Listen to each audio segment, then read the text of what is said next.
son cœur, donc forcément on va devoir en parler avec lui. Heu, Greg, comment tu l'as vécu là, ces dernières semaines à Lyon, changement de président, tout ça? Comment tu l'as vécu là, très rapidement, si tu peux me faire un petit topo de comment tu l'as vécu? Bah, écoute, comment je l'ai vécu, très compliqué, très compliqué, c'est vraiment le foutoir, c'est vraiment le bazar, au club, à tous les niveaux. On se rend compte vraiment que, bah, on a ouvert, on va dire, la bergerie à un loup. Un loup est rentré dans la bergerie, ça a été une catastrophe. Voilà, là, Textor, sincèrement, c'est un destructeur. Enfin, il a détruit le club. Sincèrement, je sais même pas sincèrement si le club pourra s'en relever. Parce qu'en 2 ans et demi, je ne sais pas comment il a fait. Franchement, c'est un exploit monumental, je pense. Je pense sincèrement que c'est pire que Gérard Lopez, parce que là, en 2 ans et demi, je ne sais pas comment. Il a tout liquidé, il a tout vendu, il a fait n'importe quoi. Il s'est mis les instances à dos. Enfin bref, je ne sais pas comment il a fait. Donc très compliqué. On attend l'appel de la DNCG. Maintenant, voir si le club est sauvé au moins pour cette saison. Pour le futur, sincèrement, j'en sais rien. Je sais pas, voilà, on verra. En tout cas, il faut juste se préparer à une cure d'austérité énorme. C'est-à-dire que, bah, voilà, ça va être terminé alors, on va peut-être jouer à la Ligue Europa si on est en Ligue 1, mais bon, on passera pas les poules, faut pas rêver. Et puis ça va être terminé. De toute façon, les grosses équipes, l'Europe, va falloir J'ai vraiment se préparer maintenant à devenir une équipe j'ai lambda du championnat. j'ai une toute petite question, parce qu'avant la première, enfin le premier, hein, comment dire, le premier passage devant la DNCG, cet été, je parle pas du coup d'il y a 6 mois. Cet été, tu nous avais dit que voilà, tu étais plutôt confiant, que ça pouvait pas, sans doute passer, etc. Qu'est-ce qui a changé là depuis? Pourquoi il y a eu des trucs qui ont été découverts? Enfin bref, dis-nous. Bah, j'étais pas confiant, mais je me disais que, bah, il y avait en fait, en faisant entre guillemets «les comptes», l'argent de Cherki, des choses comme ça, les ventes de Cacré, de Orban et tout, tu te disais que logiquement tu pouvais arriver à ça. Sauf qu'en fait, on savait pas, enfin on savait pas. On pouvait s'en douter, mais on n'était pas dans la tête de Textor. On savait pas qu'en fait Textor allait faire n'importe quoi. Je sais pas ce qu'il a fait devant la DNCG, sincèrement, je sais pas. Et Mhm. n'allait pas du tout respecter ses engagements, tout simplement, voilà. Ok. Et par rapport à la nouvelle gouvernance, Michel Kang, qu'est-ce que t'en penses? Qu'est-ce que ça t'évoque? C'est pas non plus Mère Teresa. Moi, j'entends plein de supporters qui disent: «Oui, ça va». Oui, c'est pas Mère Teresa, elle est là pour, drastiquement, faire remonter le club, mais surtout perdre le moins d'argent possible. Elle, demain, l'OL, disparaît, elle va pas pleurer. Je veux dire, elle sera déçue, elle sera énervée parce qu'elle aura perdu de l'argent, parce qu'elle a mis des billes, notamment dans le club. L'OL disparaît demain, elle est pas à la rue, Mhm. donc voilà, faut pas croire non plus. Si j'entends des gens qui disent: «Ouais, elle va nous sauver». Non, elle nous sauvera pas, enfin, c'est n'importe quoi. Personne nous sauvera, là, en fait, il faut bien comprendre que en fait, il a détruit le club. Le club, il a plus de 400 millions de dettes. Il y a plus du tout d'actifs. Il a tout vendu. Le stade est hypothéqué. C'est un bordel sans nom. Il y a des amendes, tous les jours qui tombent avec l'UEFA. C'est une catastrophe, c'est une catastrophe. Donc là, on va dire c'est bien parce que tout le monde essaie de travailler dans le bon sens, notamment avec Michel Kang, qui a un peu plus déjà d'argent, qui est millionnaire, contrairement à John Textor, qui lui, je pense, est simplement un millionnaire, entre guillemets, hein, bien évidemment. Mais voilà, pour moi, il a tout détruit et ça sera très compliqué de s'en relever. Et puis, Mhm. bah oui, si malheureusement on joue le maintien, comme Nantes, par exemple, si on devient un club comme Nantes en termes sportifs, ça ne m'étonnera pas du tout. Pas du tout, parce qu'au bout d'un moment, l'OL, force de jouer avec le feu, on se brûle. Et Textor, il a beaucoup, beaucoup trop joué avec le feu, tout simplement. Ok. En tout cas, à court terme, c'est vrai que ça paraît compliqué. David, rapidement, on en a parlé la semaine dernière déjà, mais ouais, on a beaucoup entendu parler dans la presse là que ce qu'il faut, enfin, il va y avoir forcément une vente de joueurs, beaucoup de joueurs. On parle d'une exode de 10 joueurs. Est-ce que enfin, Ouais. ouais, Moi, j'ai 2 questions pour non, Greg, vas-y, bien sûr. parce qu'il connaît mieux le dossier que nous. La première, c'est quand même ce que je disais à l'antenne la semaine dernière, c'est que j'arrive pas à croire que l'OL va être relégué en Ligue 2 à la fin, quoi. J'arrive pas à croire que ce recours va pas passer, quoi. Quel est ton pronostic à toi par rapport aux infos objectives dont tu disposes? Est-ce que ce recours a des chances de Bah, passer? Quel est ton en prono? fait, là, moi, si, entre guillemets, on me disait: «Tu descends en Ligue 2», je serais rassuré. Parce qu'en fait, la vérité, c'est que en fait, aujourd'hui, vous pouvez aller faire plein de recherches. C'est qu'en fait, aujourd'hui, c'est Ligue 1 ou liquidation. Parce qu'en fait, l'OL, aujourd'hui, alors je me trompe peut-être, je ne suis pas financier économiste, mais vous pouvez aller voir. L'OL, en fait, aujourd'hui, avec une dette aussi grosse, ne peut pas jouer en Ligue 2. C'est un club qui n'est pas viable. Il y a trop de frais de fonctionnement. Il y aura un plan social qui va être Eh ben, énorme. Et en en fait, la fait, dette il n'a ne rien peut à pas. voir avec la dette a rien à voir avec le compte d'exploitation. Tu peux être très endetté et malgré tout être rentable ou à l'équilibre. C'est ce que regarde la Oui, DNCG, mais c'est le pas problème, forcément c'est que tu n'as plus que la d'actifs. dette. Oui, Tu n'as je suis plus d'accord rien. avec toi. Mais du coup, ma deuxième question, qui va rejoindre le point que tu soulèves, c'est est-ce qu'il n'y a pas un scénario? Est-ce que tu as entendu parler de ça? Enfin, pour moi, c'est une spéculation pure, mais peut-être que qu'il y a un fond de réalité derrière, où le club descend, tombe en Ligue 2 et est racheté pour 1 euro symbolique par l'ami Jean-Michel Aulas. Est-ce que c'est un scénario que Non, tu as vu parce qu'en passer, fait, ça? le club appartient à. C'est très compliqué. Le club appartient à Ares à la base. Enfin, le groupe Eagle, Ares, c'est un fonds d'investissement américain. Donc, c'est eux. Et ils ne le vendront jamais pour 1 euro symbolique parce que eux, leur but, c'est de gagner de l'argent. Ça va être très compliqué, mais de récupérer leur mise, voire même à la limite, limiter les dégâts. Maintenant, Ouais, mais je là, ne pense pas du tout tu viens de dire à l'instant que le club est au bord de la liquidation. Si le club il est au bord de la liquidation, ils n'ont pas le choix. Il va falloir qu'ils s'en débarrassent ou qu'ils le restructurent ou qu'ils comblent Oui, la dette. oui, mais Arès le vendra pas. Arès vendra tout ce qui reste, notamment le stade, je pense. Et voilà. Après, ce sera plus vraiment l'OL. Mais en fait, aujourd'hui, moi, je dis que Textor a détruit le club parce que pour moi, je trouve qu'il a fait un mal fou et on s'en rend, je pense, vraiment pas compte. Mais aujourd'hui, moi, de ce que je sais, de toute façon, c'est très simple. La DNCG, faut pas avoir bac+10. Il demande un truc très simple. Il demande à ce qu'on ouvre, à tous les clubs, hein, à ce qu'on ouvre un compte avec l'argent nécessaire. Donc, ce qui va se passer, c'est qu'en fait, l'OL doit aujourd'hui présenter 100 millions d'euros au minimum sur ce compte-là pour jeudi. Logiquement, Ares, Michel Kang et les autres investisseurs devraient, même Jean-Michel Aulas, paraît-il, qui va aider, enfin voilà, devraient logiquement mettre cette somme sur ce compte-là. Donc, logiquement, ça devrait passer. Par contre, il y a une deuxième chose, c'est qu'en fait, la DNCG demande, entre guillemets, alors pas dans l'immédiat, mais à ce que tu puisses présenter 100 millions de plus, donc 200 millions en tout, pour budgéter ta saison prochaine. Voilà. Et en fait, voilà. Donc logiquement, les 100 millions devraient arriver. Ils n'ont pas le choix. C'est soit ça, soit ils ont trop à perdre, même pour la ville et tout. Enfin, ce serait dramatique. Les autres mairies, les autres. Enfin, là, on parle même plus que du sportif. On parle vraiment de l'image de la ville de Lyon, qui est quand même la deuxième, voire troisième plus grande ville de France, avec à la lutte avec Marseille, on va dire. Donc là, ce serait dramatique, même pour l'image du pays. Enfin, on passerait vraiment pour des guignols.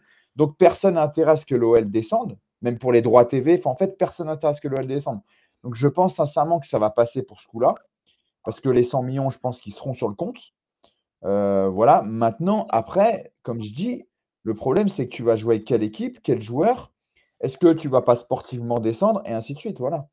Mais Alors, aujourd'hui, le problème, dernière vas-y, question vas-y. sur l'aspect sportif. Est-ce que c'est pas un mal pour un bien, toute proportion gardée, de retourner aux bases au centre de formation qui a baissé dans les classements, etc., pour reconstituer une équipe de jeunes et repartir sur des bases saines?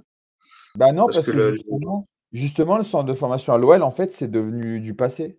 C'est-à-dire que Textor a fait n'importe quoi. Je ne sais pas si vous avez vu, mais il y a eu des infos comme quoi déjà le centre de formation part en décrépitude totale. Regardez le nombre de jeunes joueurs de l'OL qui partent. Il y en a plein. Il y en a plein. Ils vont chercher des jeunes, notamment Gomez Rodriguez, par exemple, dont on avait parlé, qui vient de Southampton.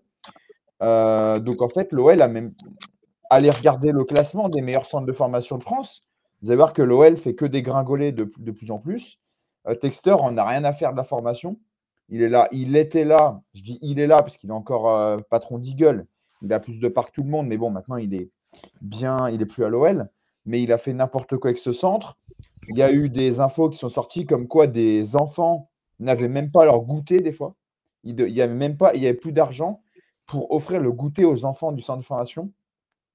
Il y a des prestataires, ça c'est tout vrai, hein, ce que je vous dis, vous pouvez aller voir. Hein. Il y a des prestataires qui Il sont pas fallait payés. faire des économies partout. Hein. On a eu un problème avec l'URSSAF, ça c'est exceptionnel. Ça j'ai jamais vu ça. Donc il fallait quand même, je crois, donner 2 millions à l'URSSAF, ça a été réglé. L'OL a été à un moment, pendant une journée, je ne savais pas que ça existait, sur la liste noire de l'UEFA. C'est-à-dire c'est une liste avec plein de clubs de la FIFA, pardon, plein de clubs dans le monde où en fait il y a des défauts de paiement, des choses comme ça. Donc voilà, donc c'est une catastrophe. Et le problème, c'est que le centre de formation, aujourd'hui, on ne peut même plus s'en servir parce qu'il met plus d'argent ou très peu et il part en décrépitude totale. Voilà. Il suffit de voir, hein, il y a pratiquement plus de joueurs qui arrivent. Les jeunes, ils partent. Un joueur comme Molébé, par exemple, qui a joué très peu de matchs cette année, mais qu'un jeune joueur, il envisage de partir parce que il ne joue pas à l'OL. Donc en fait, on peut même plus. On peut se servir des jeunes du centre de formation, mais tu n'as aucun crack, des Cherki et tout, tu n'en as plus. Il y en a un seul, paraît vraiment qu'il est bon, mais c'est pas non plus un immense crack, c'est Kalis Mera, qui d'ailleurs s'entraîne aujourd'hui avec les pros, parce que les pros ont. L'entraînement des pros, la reprise a commencé aujourd'hui à 17h. Il n'y a que lui à la limite, mais pour le reste, tu as plein de joueurs qui partent. Et en fait, Textor a fait n'importe quoi. Il a tout mis à Botafogo. En fait, l'OL a été une vache à lait, comme beaucoup en disent, c'est la vérité. Et Molenbeek, qui est maintenant Daring Bruxelles, où il a changé le nom et le logo, où ils peuvent plus le voir. Voilà. Et Lyon, c'est pareil. Il a tout mis pour Botafogo, tout simplement. Okay. Et s'ils vendent bien Fofana, ça règle à court terme la situation. S'ils vendent bien Fofana, ça met de l'argent dans les caisses, c'est sûr. Après, un transfert, c'est très rare qu'il soit payé en une fois. C'est très souvent plusieurs fois. Comme par exemple Barcola, où Nasser avait dit qu'il était prêt à avancer le paiement pour aider l'OL. Mais bon, généralement, c'est en 3-4 fois, hein, ça dépend. Cherki, c'est pareil, le transfert n'a pas été réglé en une fois par City. Mais forcément, de toute façon, là, il y a des grosses rumeurs comme quoi on parle d'un départ de Lucas Perry avant jeudi.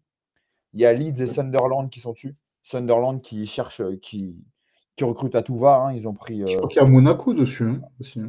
Il y a Monaco aussi. Ouais. Monaco, ils sont un peu sur tout le monde. Mais bon, en tout cas, pour l'instant, c'est plus en Angleterre. Il y avait Neom qui était dessus, mais ils ont pris Boulka finalement. Donc forcément, il va falloir vendre. Il y a Miko Tadze aussi qui est sur le départ. Il y a la Roma qui est dessus. Gasperini le veut. C'est ça. Donc c'est la plus grosse valeur, du portefeuille là, restant, c'est Fofana, qui vaut 60 millions d'euros à peu près. Il y a Thiago Almada, 40 millions aussi. Ouais, mais Almada, il est pas. Ouais, mais Almada, il y a un problème aussi. C'est qu'il n'est pas à Lyon. Ouais. Hein? Il était en prêt. Non, mais si, Almada, en fait, on a. Parce que ça aussi, mais tout ce qu'il a fait, c'est lunaire. On pourrait écrire un roman. Et on va encore découvrir des choses. Mais Almada, en fait, l'OL a racheté les droits économiques du joueur. Ouais. Donc, il est à Lyon. Le problème, c'est qu'Almada, il y a un souci avec Atlanta. Parce qu'en fait, Atlanta, je ne sais pas si vous avez vu, hein, vous pouvez aller voir. Atlanta a porté plainte auprès de la FIFA parce que Textor n'a toujours pas réglé le transfert de Almada vers Botafogo de 21 millions d'euros. Voilà. Et Almada, ils en veulent 40 millions, mais personne ne dit qu'il partira pour cette somme-là, tout simplement. Ouais, ça reste quand même un des. C'est un joueur qui les vaut aujourd'hui. Hein? C'est un joueur qui les vaut, clairement. Et je pense mais étant donné que tu sais que le mec, il n'a pas vraiment de club, il est entre Botafogo et l'OL. C'est ce que j'allais dire. Et puis quand tu sais, pas sûr que voilà. Hein. Et c'est puis souvent comme un peu là, Cherki vaut plus que 40 millions avec ce qu'il a montré. En fait, juste tu joues avec le fait de la situation financière de l'OL. Tu dis bon, surtout son contrat. Et son contrat, ouais, et tu secoues comme ça les 20 millions sous le nez du. Mais par exemple, un Fofana, pour moi, oui, je suis d'accord. Pour moi, il ne vaut pas 60. Sincèrement, je pense que. Mais 45-50, le problème, c'est qu'en fait, étant donné que tous les clubs savent que l'OL doit vendre, ils vont acheter le moins cher possible. Ils vont pas. Voilà. Donc, mais comme il y a de la concurrence, Fofana, c'est un vrai attaquant super décisif, jeune. Il est beau, lui, quand même. Mais bon, après, Chelsea... il y a quelques blessures aussi, il ne faut pas l'oublier. Mais c'est pas pareil si on sait que c'est Sunderland qui est dessus ou si c'est Chelsea, c'est pas la même chose. C'est ça. Non, mais là, il y a des gros clubs sur Fofana. Il n'y a pas que du Sunderland, il y a des très gros clubs. Là. Oui, non, il y a Chelsea. Il n'y a pas de Sunderland sur Fofana. Hein. C'est sur Perry, Sunderland. Ouais, c'est sûr Le que problème, Non, c'est mais que ce que je veux dire, c'est que quand tu es un promu de première ligue, tu n'as pas les mêmes moyens que quand tu es Chelsea ou Liverpool. tu sais, Nico, t'as pas les mêmes ambitions, mais tu as les mêmes moyens. Hein, parce que quand tu as que Sunderland est capable de mettre des 50-60. voilà, ça parle de Nottingham Forest plus. Donc, Ils ont, Oui, ils ont quand même ouais, pas mais les mêmes moyens. Hein. ça, c'était pareil. Enfin, mais c'est tellement long. Ça, ça, c'est déjà, il voulait pas, il veut pas y aller. Il a refusé d'y aller.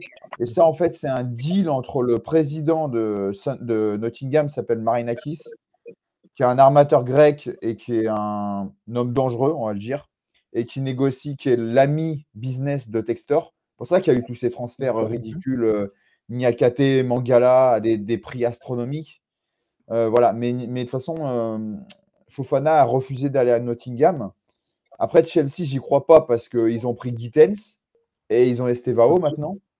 Arsenal et Liverpool j'ai été aussi À intéressés. Liverpool, en fait, ça dépend si Luis Diaz part, quoi. C'est ça. Ça. Voilà. Et Arsenal, j'y crois pas parce que, ouais, si, à la limite, ils vont peut-être vendre Trossard, mais je crois qu'il a prolongé. Le problème, Après, c'est pour qu'ils concurrencer Arsenal, Martinelli, peut-être. non, mais Arsenal, ils sont sur Madueke de Chelsea, donc à voir aussi, parce que Madueke joue au même poste que Fofana. Oui, oui, et puis il y a le petit Bakayoko aussi qui est pas Arsenal, mais je sais que son nom il circule pas mal. Le joueur du PSV là. Donc, Monaco non, non, dessus. c'est vraiment très compliqué. Mais la bonne chose, c'est quand même que, alors, on espère que c'est pas trop tard, mais ils se soient réveillés et ils ont dégagé Textor parce que c'était vraiment fallait couper la tête du serpent. Hein.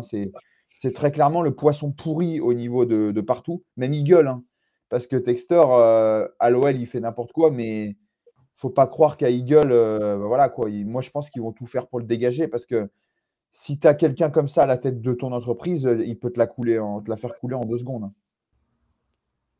C'est sûr. Ok, bah écoutez, très bien. Donc on en saura plus, hein, évidemment, jeudi sur la Maintenant, décision. juste une dernière chose. Là, vas-y, bien sûr. Pour expliquer la cure d'austérité, Michel Kang a expliqué, c'est pour ça que je dis que ce n'est pas Mère Teresa non plus, a expliqué que désormais, à l'OL, tu n'aurais plus aucun joueur avec un salaire supérieur à 200 000 euros.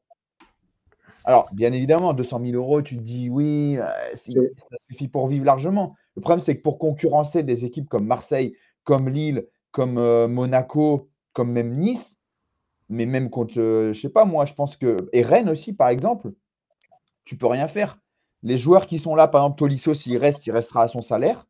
Par contre, à partir de maintenant, les joueurs qui arriveront, ils seront tous à moins de 200 000 euros. Et aujourd'hui, bah, tu es moins attractif. Et donne un ordre de comparaison. Quel joueur est à 200 000? Quel joueur est à bien plus? Donne à peu près un ordre de comparaison pour que les gens puissent. Miko Tadze est à plus de 200 000. Alors, je n'ai pas exactement les chiffres en tête. Tolisso est à plus de 200 000. Matic est à plus de 200 000. Ça aussi, c'est un vrai problème. Il faut s'en débarrasser. Fonseca a un très gros salaire. Je pense qu'il a un des 3-4 plus gros salaires de Ligue 1 pour les entraîneurs. Et voilà quoi. Après, Fofana, il a un petit salaire, je crois qu'il a 80 000 euros. Il mérite bien plus, hein, mais bon, voilà. Donc lui, c'est pas un souci. Perry est moins aussi. Niakate, je crois qu'il tutoie les 200 000, un truc comme ça, mais voilà. Okay. Par contre, tu m'obliges à un dernier jeu de mots catastrophique. Hein. C'est Michel Kang, c'est pas Mère Teresa, mais c'est la Mère Michel. Voilà. Ah bah. Non, mais là, tu m'as obligé. J'avais pas envie de le faire. Je sais pas si elle fait des yaourts, mais en tout cas. Elle a perdu son chat. Par contre, juste pour rebondir sur ce que dit Greg, je pense pas quand même, je ne vois pas Lyon. Après, évidemment, ça dépendra. Là, on parle de 10 joueurs en vente, mais c'est toujours pareil. On a connu ça à l'OM, on a connu ça dans certains clubs de Ligue 1. Lille, on se souvient de Lille après Gérard Lopez. Il y a eu une cure d'austérité, et puis derrière, ils ont été quand même champions de France. Donc, il y a quand même il y a l'idée que même si. C'était dans cette période-là, c'est-à-dire qu'ils ont été champions. Après, quand Lopez est parti, il y a eu une cure d'austérité quand même, mais ça ne les a pas empêchés de continuer à être compétitifs. Et moi, là où je suis un peu plus positif que Greg à ce niveau-là, c'est que c'est quand même un club, c'est une grosse marque, Lyon, quand même, en France et en Europe. Jean-Michel Aulas a laissé un gros héritage. Et je pense que Lyon peut continuer à surfer sur cet héritage-là. Alors oui, le centre de formation a baissé, on est d'accord là-dessus. Mais quand on a une vraie base, quand c'est dans l'ADN du club, c'est ça va être facile. Enfin, facile. Ça, je m'entends. C'est pas comme s'il y avait tout à reconstruire de A à Z. C'est un club qui a un ADN. La formation est dans l'ADN de Lyon. Donc, je pense que c'est moins difficile de construire un ADN, de retrouver cet ADN centre de formation, formation à la lyonnaise, que ça n'est le cas à l'OM, qui n'a jamais eu cette tradition-là. Je pense aussi que dire que ça va être le futur FC Nantes, je pense pas non plus. Il y a quand même un actif joueur intéressant. Il y a certains joueurs qui ne sont pas partis Bien déjà, sûr. parce que justement, ils ont de gros salaires. Autant Nemanja Matic, c'est pas l'avenir, on est d'accord. Mais il y a quand même certains joueurs. Alors, je pense que s'ils vendent Fofana, ils vont peut-être pas vendre Almada ou vice-versa.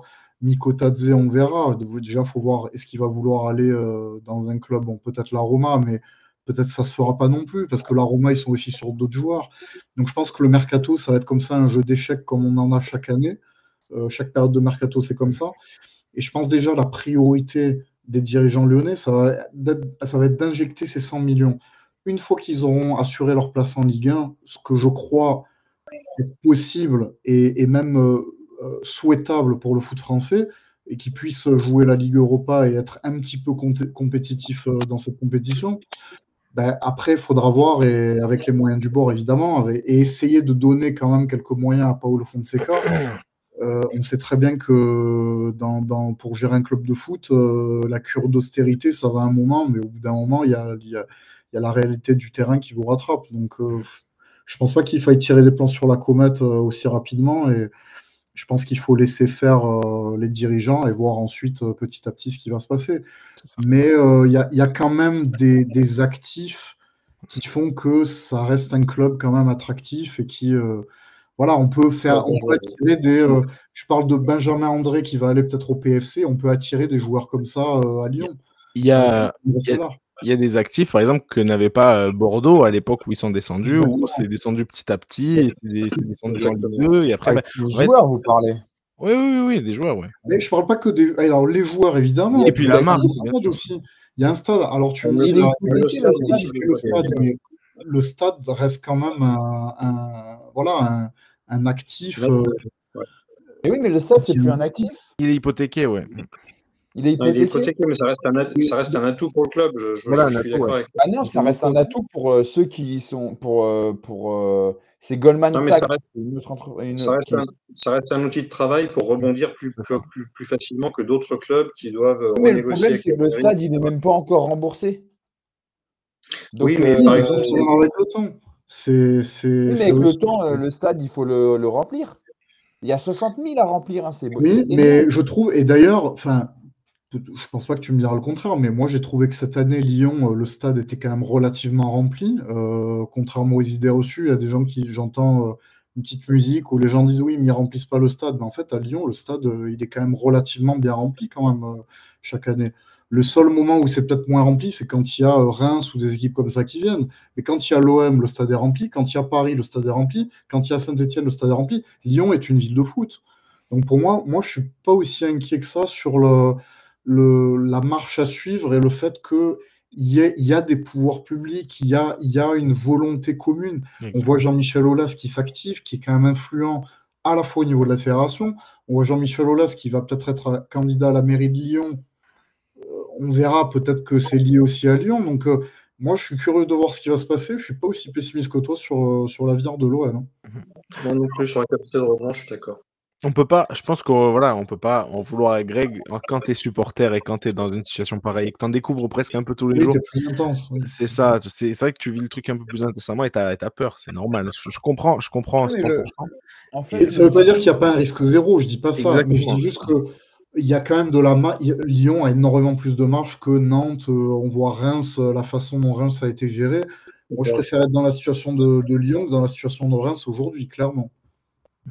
Ouais, après, c'est différent, mais non, mais après, je suis pessimiste. En fait, c'est qu'au bout d'un moment, il faut juste être réaliste que de toute façon, là, vu ce qui se passe à l'OL, il n'y a plus rien. Oui, il y a quelques actifs joueurs, ok, bah d'accord, mais tu veux en vendre 1, 2, 3, va falloir rembourser des choses. Donc moi, tous les clubs, malheureusement, et Nico, même Paris, à un moment, avant que le Qatar rachète, Paris était limite en Ligue 2. Enfin, c'est Ouais, un mais comme, Maradona, je crois qu'il les sauve à la dernière journée. Enfin, tout à en fait, fait, mais tous c'est les clubs sont comme les amenés clubs à... italiens, comme le Milan AC a été au bord de la faillite, d'autres clubs ont été au bord de la faillite par le passé. Oui. Après, quand tu as une belle marque, tu rebondis, quoi. Voilà, c'est ce que veut Après, dire le Milan Nico. Et je AC, suis pour moi, je suis désolé, mais c'est bien au-dessus de l'OL dans Vous tous vous les vous termes. souvenez, l'AC Milan, à un moment, ils avaient Marco Giampaolo comme entraîneur qui a duré 3 mois d'ailleurs, quand il était venu du Genoa. C'était avant Carlos Bacca, quand il y avait les Chinois qui avaient repris le club. Et à un moment C'était au fond donné, du trou, ouais. Berlusconi n'était plus un rond dans le club. Et à un moment donné, on voyait des joueurs lambda de Serie A, mais qui n'auraient jamais mis un pied à l'AC Milan à un moment donné. Et puis, c'est petit à petit, l'OM a connu ça aussi avec Eli Bopp. Petit à petit, c'est avec des petites pierres qu'on fait après des petites marches. Et je pense que c'est vraiment comme ça que Lyon, à la fois en se reposant sur son ADN, sur la volonté des joueurs et du staff d'essayer de créer un petit projet qui, sans reposer forcément sur des stars, mais sur quelque chose plutôt dans le mental et dans l'abnégation, je suis sûr que c'est un club qui peut rebondir rapidement. En tout cas, que ça serve de leçon, qu'on file plus des clubs à des John Textor ou à des Gérard Lopez à l'avenir, quoi. Que ça serve d'une bonne fois de leçon aux instances du football qui ont eu quand même des signaux d'alerte, hein, C'est possible. notamment Gérard Lopez qui avait planté le LOSC avant qu'on lui file Bordeaux, et que le LOSC a prévenu, surtout ne donnez pas de club à ce type-là. Ils ont accepté qu'ils reprennent Bordeaux, c'était une catastrophe. Et John Textor, ben voilà, cette politique-là de multipropriété et de dépouiller l'un pour habiller l'autre, etc. Il faut juste que ce soit terminé, quoi. Il faut que ça serve de leçon pour une bonne fois pour toutes. Au moins au niveau français. Au moins que ça Par sert à contre, quelque chose. Ouais. je ne peux pas m'empêcher de m'interroger sur le fait que Jean-Michel Aulas avait dû recevoir des signaux par rapport à John Textor. Et je sais qu'à l'époque, lui, à un moment, il avait justifié ça en disant mais j'avais pas le choix. Mais il a failli annuler la vente. Hein. On se rappelle aussi qu'il a failli annuler la vente parce que Textor déjà tardait à payer ce qu'il devait, etc. Enfin, Moi, il y j'ai avait des un peu signaux. l'impression d'avoir vu avec Textor ce que Marseille a failli faire avec Jack Kashkar, en fait, à l'époque, en 2005. Oui, non, mais c'est ça, exactement. Ouais. Et Dieu merci, à l'époque, Robert Louis Dreyfus avait dit oh là là, on arrête. Et je pense qu'Olas aurait dû faire la même chose. Alors, c'est toujours facile de le dire après, évidemment. Ah oui. Mais il ne pouvait pas, Olas, après arrêter. C'était fini. C'était son argent, Olas. Hein, et à un moment donné, il y a une offre que tu ne peux pas refuser et qui est sur la table. Et si tu réalises la plus-value d'une vie, bon, bah, Olas, il a été jusqu'au bout, même s'il ne sentait pas le gars, il s'en est pas caché. Hein, il préférait Gillette, hein. Il préférait George Gillette à l'époque, qui était sur le coup. Et... Foster. Il y avait Monsieur Gillette, je crois aussi, qui était. Oui, Foster, oui. Ouais, c'est ça. Foster. Après, Olas, c'est différent parce que le problème, en fait, c'est qu'il s'est fait, entre guillemets, avoir. C'est qu'en gros, il a été obligé pour la simple et bonne raison que l'histoire, c'est que, en gros, Olas avait donc des parts dans le club. Il était majoritaire. Le problème, c'est qu'il avait donc avec lui IDG Capital, ce sont des Chinois, et Pathé. Et en fait, les deux ne voulaient plus du. Donc, Pathé, c'est les cinémas, hein, avec Michel Seydoux, tout ça. Et les deux ne voulaient plus du club. Et en fait, ils se sont alliés contre lui.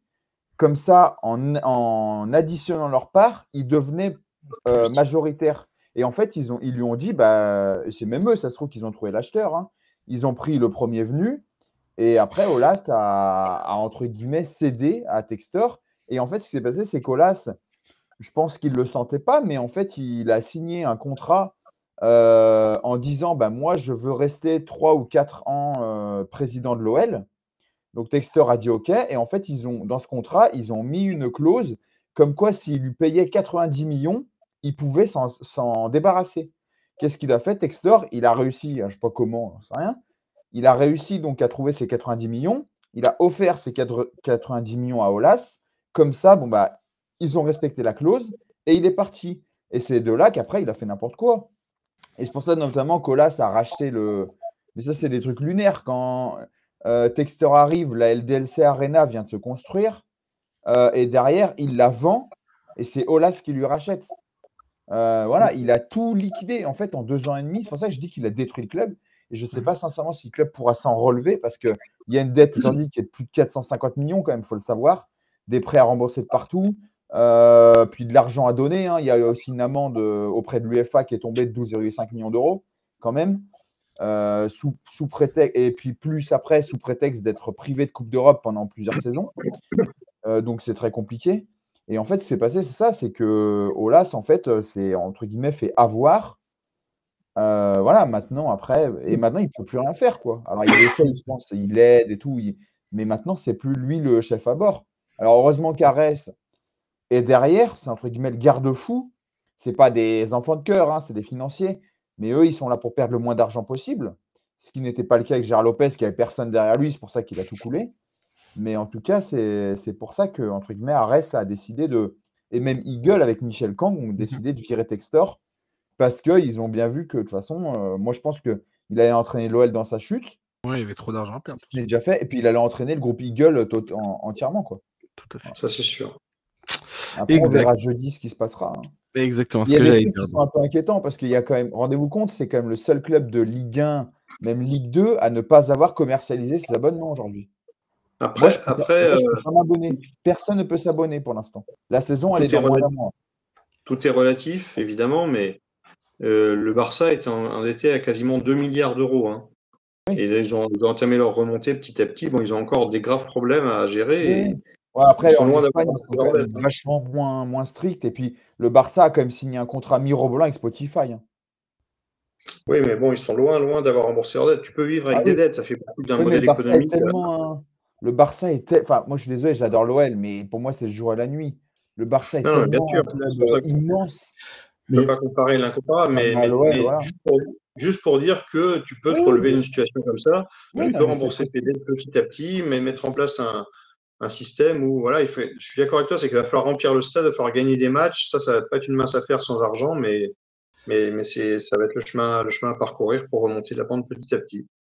Ah bah c'est sûr. On parlait de l'Inter Milan tout à l'heure, mais il s'est passé un peu la même chose avec Suning, qui en fait s'est fait aspirer par Oaktree. En fait, Suning avait emprunté de l'argent auprès de Oaktree, et c'est le fonds d'investissement Oaktree qui aujourd'hui est propriétaire de l'Inter, exactement comme Ares a repris la main aujourd'hui sur l'OL.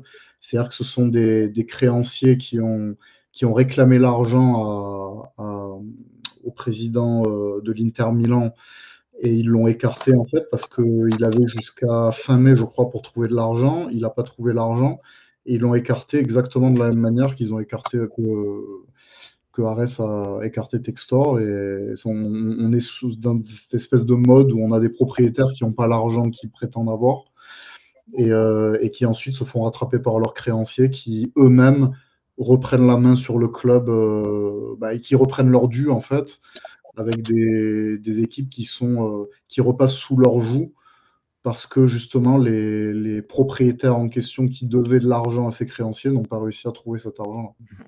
Exactement. Bon. Après, il faut juste savoir que pour Textor, le prêt qu'il a contracté, en fait, il se termine en décembre 2028 avec un taux d'intérêt de 14%.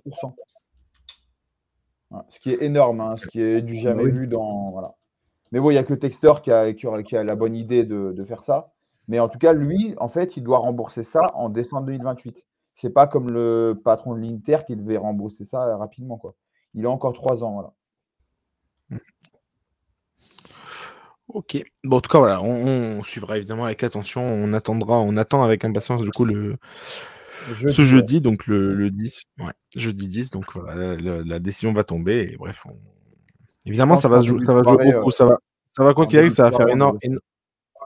Quoi qu'il arrive, ça va faire énormément parler et on en discutera. Mais parce que, encore une fois, on l'a dit la dernière fois, voilà, les droits TV vont en découler, même l'image au final de la Ligue 1, les clubs en Ligue 1, enfin bref, même après, du coup, il y aura sans doute un club du coup repêché. Enfin bref, on en reparlera. Ça se trouve, il y aura rien de tout ça. Il y aura Lyon l'année prochaine avec un peu moins de joueurs, mais bon, ils seront quand même là.